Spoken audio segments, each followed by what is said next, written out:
amateka muri uyu mwaka mushya.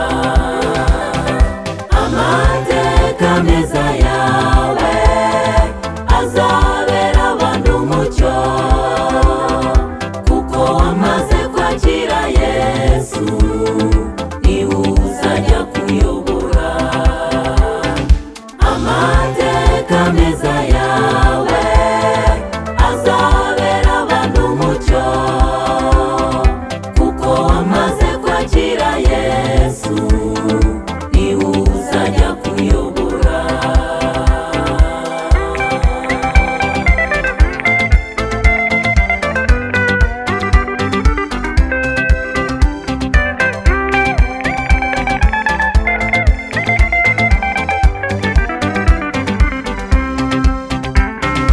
Ese ninde wafata itabaza akaritwikiriza intonga, ntiryabasha kumurika mu nzu?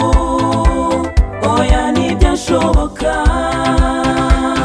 ahubwo urishyira haryo rikabasha kumurika. Ntitugahishe abo turimo, garagaza umucyo aho unyura.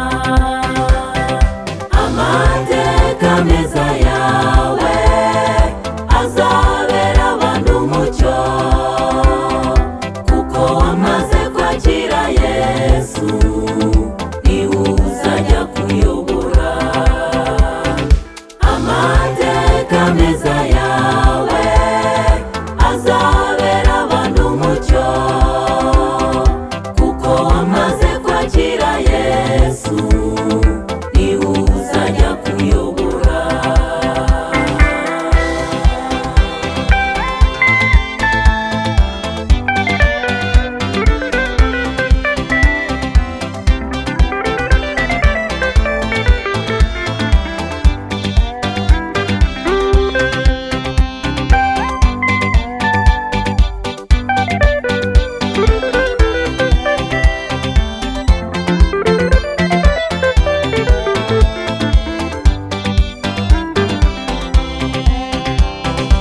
Amateka meza twandikisha